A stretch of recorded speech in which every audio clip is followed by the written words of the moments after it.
People tune into this show for two reasons: pity and bacon fart jokes. Can we get back on brand? Francis. Seriously, guys? Oh well, when in brunch.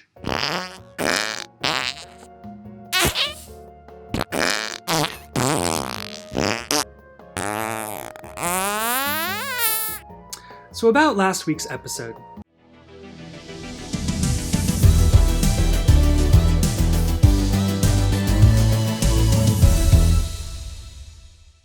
Welcome back to another episode of TMTYB Treats, the show after the show where I sit down with the cast of Take Me to Your Bacon and we talk about a bunch of pointless stuff.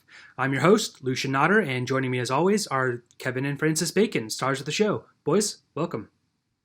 Good to be here. Thanks for having us. That's it? You guys are good? What do you want us to say? Don't you have some sort of problem with me or something to poke fun at?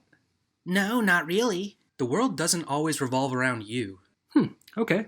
I honestly don't know what to do now. I usually allot about 30 seconds at the start of the show for some kind of back and forth banter between us. I guess we could just sit here until time is up. Whatever. I get paid either way.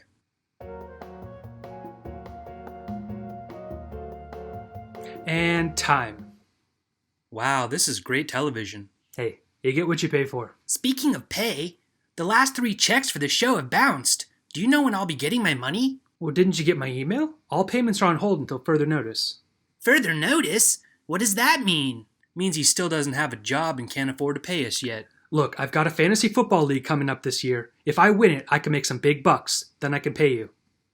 You don't have any income coming in, and you put down what little money you have left to play a fantasy game? I needed it. It's the only social interaction I get these days.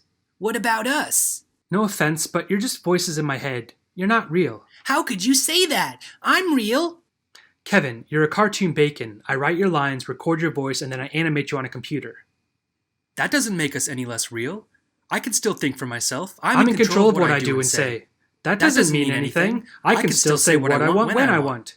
Oh yeah? Let's hear you say this. Purple cauliflower mixed with poisoned dart berries makes a good entree for a frog's delight. What does that even mean? I don't know. You wrote it. Stop it. Stop. Okay, you made your point. This is just juvenile at this point. Stop. Stop! I'm an idiot and I like to eat butts. Yuck, TMI, Francis. Ha ha, very funny. The writing on this show has really gone downhill. You're assuming we ever climbed a hill to begin with. Lucien likes to play it nice and safe at the lowest common denominator. Any movement he does are timid steps laterally. That's why nothing he does will ever be considered art. He lacks the courage. Ouch, Francis. Now who's the voice inside someone's head? This show took a dark turn. Can we talk about something more lighthearted? Sure. Nice and safe. Typical. What do you want to talk about? I don't know, you pick. It's you doing the picking either way. Oh, I'm sorry, Kevin. Did my comments discourage you too? I don't know what to think anymore. I've decided to stop caring about everything altogether. It all seems so meaningless. It is meaningless. How can you say that? You're our creator. How would you like it if your creator said that to you? I didn't mean it as a bad thing, just the opposite. If life is meaningless, then that means it can mean whatever we want it to mean. Come again? It is within nothing where the possibility for everything exists. The meaning of your life is what you make it. So many people keep asking the universe what their life purpose is, when all the while the universe is waiting for them to tell it what the purpose of their life is. Someone has been hitting the ayahuasca again. So you're saying you're waiting for us to tell you why we exist? Essentially. Whoa, you just blew my mind. All right, enough philosophical debate from a couple of bros. This isn't the Cup of Joe Rogan podcast. People tune into this show for two reasons: pity and bacon fart jokes.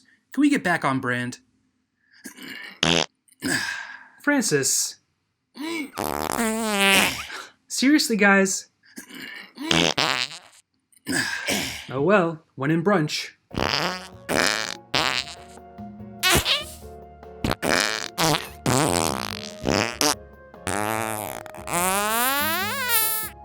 So about last week's episode. What was it about again? You received that mental download from the aliens with the secrets of the universe? Oh yeah, that episode was alright, I guess. Not one of your best. Do you guys have any fun stories from shooting it? Not really. It was a pretty cut and dry shooting day.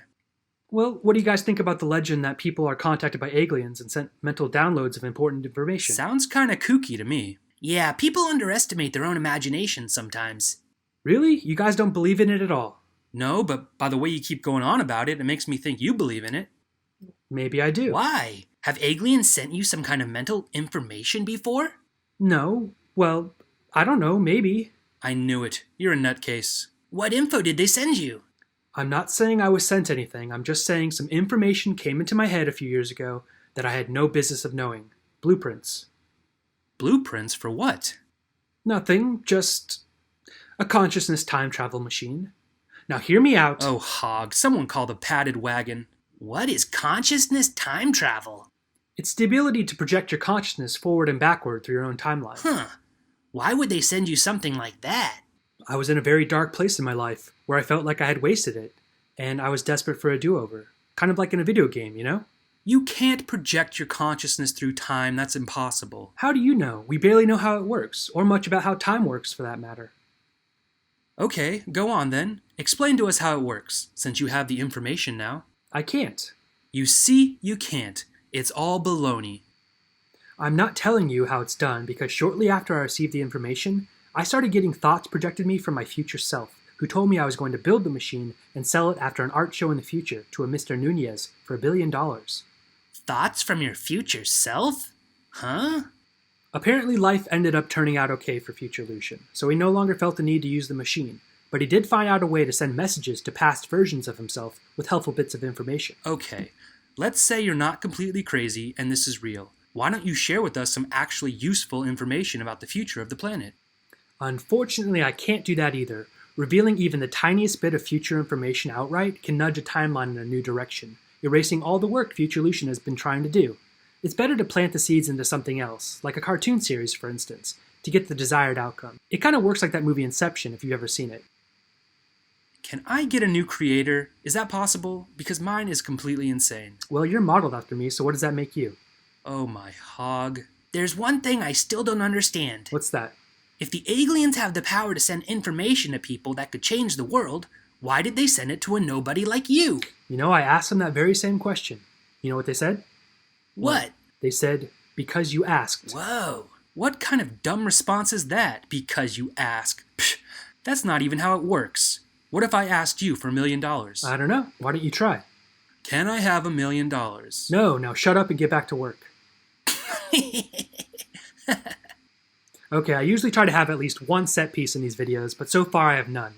Since you guys don't have anything to talk about, I guess I could show a behind the scenes of how we use state-of-the-art CGI to make the show. Sound good? That's cool. Whatever. Cool. Here we go. And cut. That's good, people. Check the gate. Nice work with the egg, Shelley. Thanks. The marvels of modern technology. This show is such a joke. Well, that's it for this episode of TMTYB Treats. I hope you enjoyed it as much as I enjoy forcing Kevin and Francis into doing it. Real quick, Francis, think fast. What? Don't say I didn't get you anything. Ow. As always, thanks for watching, and stay safe.